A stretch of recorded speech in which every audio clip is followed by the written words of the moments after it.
आज मला आनंद आहे की कार्यक्रमाच्या निमित्तानं का होईना हर्षवर्धन भाऊंची माझी भेट झाली.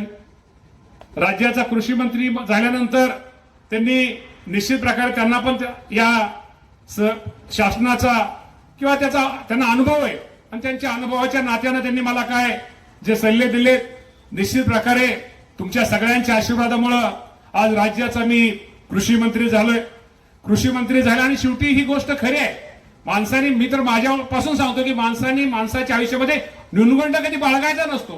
हे मला होईल का, माझ्याच्याने हे कधी जमल का, मला हे झेपोल का, मी हा होईल का, हे बाबांनो काही नसतं. माणसाच्या आयुष्यामध्ये जर माणसाने प्रत्येक क्षेत्रामध्ये जर कष्ट घेतलं, मेहनत, चिकाटी, जिद्द बाळगली तर आयुष्यामध्ये मिळत असतात.